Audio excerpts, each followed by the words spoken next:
E aí, Anélio? Anélio está preso na última esperança que eu carreguei ao chamá-lo. O Anélio vai falar o seguinte: o projeto para reduzir as penas de condenados ali pelos atos golpistas está atravessando uma semana de seca, aliás, várias semanas, porque já deveria ter sido pautado. Sabe aquela história assim, fiado só amanhã, aí você volta amanhã, tá a mesma placa, fiado só amanhã? É isso que está acontecendo com o projeto da dosimetria.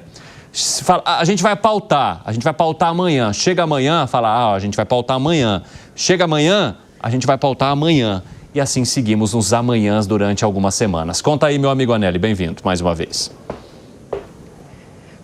Pois é, né, Evandro? Você fez essa analogia do fiado, eu pago amanhã. Agora há pouco você perguntou se eu havia caído, eu não caí, mas quem caiu mesmo foi essa pauta da dosimetria por 3 semanas consecutivas no Congresso Nacional. Ela simplesmente não entra na pauta do presidente da Câmara dos Deputados, Hugo Mota. Inclusive, para essa semana, ela também não deve entrar, porque justamente então, de acordo com as palavras dele, já postadas nas redes sociais, essa semana vai ser dedicada à votação de 16 projetos, todos eles na área da educação, contemplando principalmente crianças e adolescentes, mas também os profissionais do sistema de educação, principalmente os professores. Por conta, então, dessa agenda que tem como alusão o Dia das Crianças e o Dia dos Professores, ambas datas comemoradas no último domingo, dia 12 de outubro, o projeto de lei da dosimetria, que antes era realmente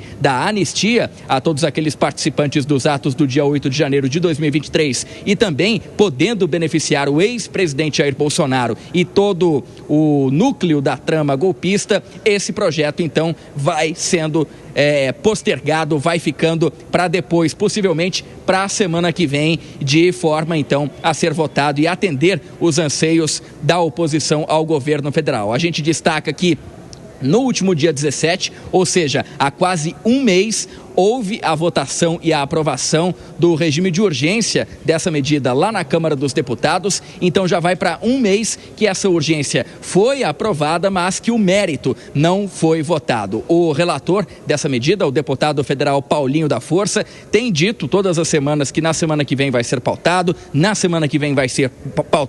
mas quem realmente decide quando vai pautar essa medida é o presidente da Câmara dos Deputados, Hugo Mota, que já foi mais arredio, já foi mais contrário em relação a esse texto, hoje é mais favorável, só que mesmo assim acaba então não colocando em votação na Câmara dos Deputados e a previsão, acredite se quiser, agora é para a semana que vem também, Evandro. Muito obrigado pelas informações, André Anélio, um abraço para você.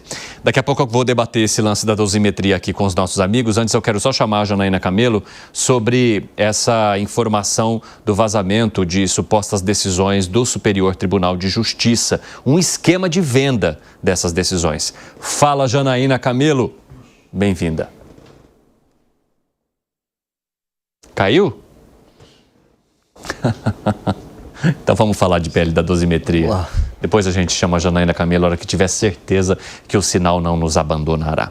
José Maria Trindade, eu quero começar contigo nesse lance aí do PL da anistia, que já virou PL da dosimetria e que agora tem sérias chances de virar o PL engavetado, porque o presidente da Câmara, Hugo Mota, tem colocado em pauta várias outras propostas, e são propostas mais do dia a dia, relacionadas à saúde e à educação.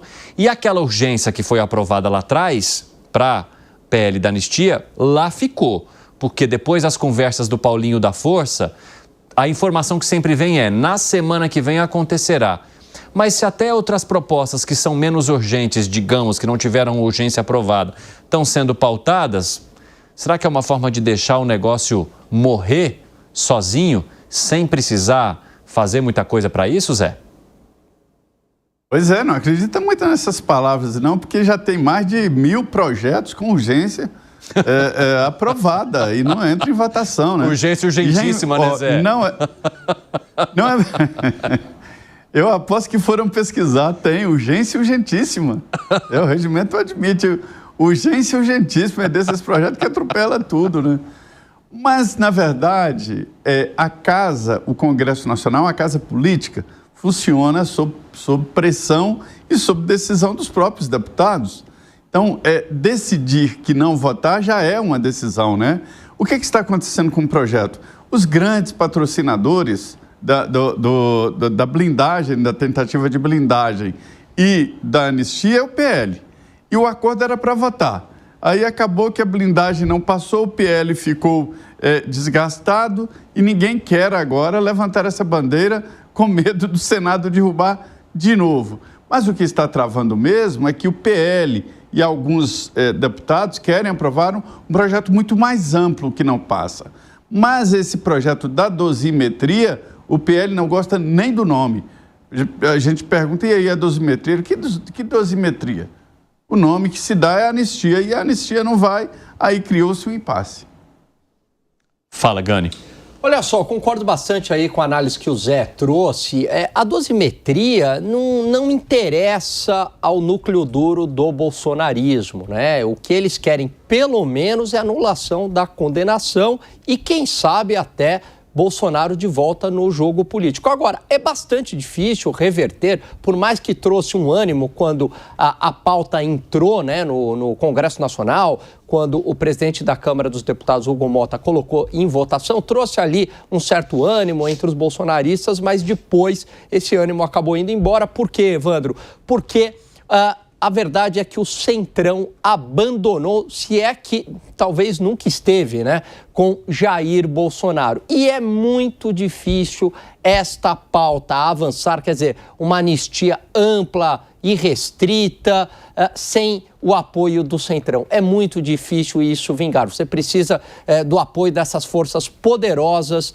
do Congresso Nacional, porque você também tem que fazer o enfrentamento ao Supremo Tribunal Federal. E você não vai conseguir fazer isso sem o Centrão. Agora, qual que é o risco, né? Quer dizer, o Centrão, Evandro, agora sinalizando uma candidatura aí de centro-direita com o Tarcísio, por mais que Jair Bolsonaro dê a bênção para o Tarcísio de Freitas, é possível que aconteça o que aconteceu na eleição aqui na Prefeitura de São Paulo. Mesmo Jair Bolsonaro dando a bênção ao Tarcísio de Freitas, se surgir um outsider, como foi o Pablo Marçal, mais a presidência da República, pode ser que o bolsonarismo apoie esse outsider. Ô, Fábio Piperno, você entende também que essa quase engavetada desse PL é uma maneira de Hugo Motta sinalizar um pouco de autoridade depois de acabar cedendo a pressões ali na Câmara dos Deputados que fizeram com que, digamos, a força dele fosse questionada? Ele perdeu muito, sem dúvida nenhuma. Ele perdeu no episódio em que tomaram lá, enfim, a cadeira dele, na retomada dos trabalhos desse semestre. Perdeu e perdeu feio na questão da PEC da blindagem e assiste de novo a consolidação, né? Ou até o aumento do protagonismo de Arthur Lira. E o Zé sempre chama atenção para o fato de que mandatos executivos hoje no Brasil eles são de 8 anos com uma revalidação no meio. Muito bem. Mandatos das presidências, das casas legislativas acabaram virando mandatos de 4 anos, com também uma revalidação no meio.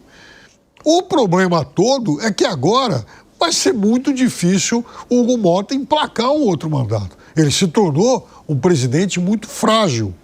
E é claro que ele não vai abrir um outro fronte de confronto, dessa vez contra o STF, por exemplo, e correndo o risco de tomar uma bola nas costas do Senado. Porque esse projeto, se por milagre passasse na Câmara, o projeto da anistia ampla, geral, restrita, chegaria no Senado e seria engavetado. Em relação a quem defende lá no Congresso a história da anistia ampla, geral e restrita, vale o que disse uma vez o ministro Barroso.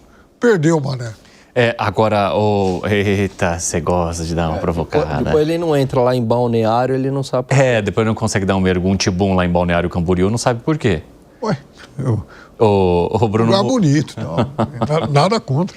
Agora, Bruno Musa, o que me chama a atenção em relação a essa anistia ampla e irrestrita, que acabou empacando o andamento do projeto por não se chegar a um acordo, é que a possibilidade de atender aos condenados do 8 de janeiro, aquelas pessoas que pegaram entre 14 e 17 anos, também começa a ficar mais distante. Ou seja, os políticos condenados não seriam agraciados, mas eu acredito que o problema maior estaria nessas pessoas que foram o foco lá no começo, mas que um foco que acabou sendo perdido no momento em que o julgamento das autoridades, dos integrantes do governo de Jair Bolsonaro, ganhou protagonismo e fez com que parte da oposição e até de integrantes do centro se posicionassem pela anistia ampla e restrita, que é muito mais difícil de avançar do que apenas uma redução de penas para os condenados do 8 de janeiro. Pois é, perdemos todos nós, manés, para fazer referência de novo, nós civis comuns de um país que está seguindo por um caminho cada vez mais triste. Claro que sim, o Alan Gani falou aí no comentário dele que ele acha muito difícil, eu diria impossível a aprovação sequer o debate, de novo, dessa anistia ampla e restrita. Eu acho que isso está fora de cena, na verdade.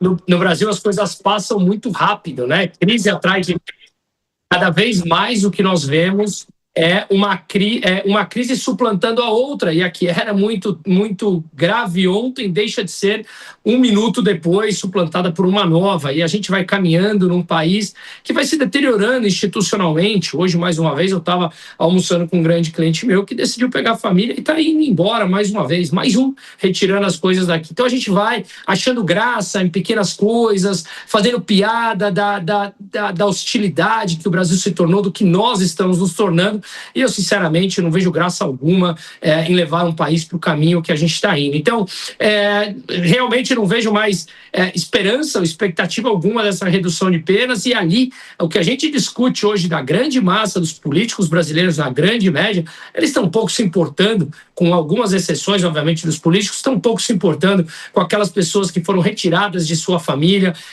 retirada do convívio social, sem sequer ter, muito bem explicado no começo do programa por Zé Maria, a respeito da impossibilidade de dar um tal golpe como foi ventilado aqui no Brasil. Então, infelizmente, no Brasil a política fala mais altos, e vidas de seres humanos que durante muito tempo financiaram essa maquinária pública tomada pelo poder simplesmente são retiradas da sociedade e da sua família e são esquecidos, lá trancafiados numa cela, sem ter feito o tal golpe, como muitos falam. Triste Brasil, perdemos todos, mané. Bom, tem uma questão também que a gente precisa colocar aqui, é que não é toda a classe política que defende a redução de penas, inclusive para os condenados do 8 de janeiro. É que quando a proposta girava em torno de uma redução de penas para os condenados do 8 de janeiro, a possibilidade de adesão, inclusive de partidos da centro-esquerda, para se chegar a uma negociação, era maior. Quando começou a se falar sobre anistia ampla e irrestrita, que contemplasse também Jair Bolsonaro e outros condenados no Supremo Tribunal Federal, aí esse grupo se afasta e acaba que nenhum projeto sai do forno, muito pelo contrário, a possibilidade dele ir para a gaveta. Então, é muito importante que a gente deixe isso claro, para não parecer que todo mundo está trabalhando por uma redução de penas para os condenados do 8 de janeiro. É que uma articulação somente para eles teria mais chance de avançar do que no caso de uma anistia ampla e irrestrita.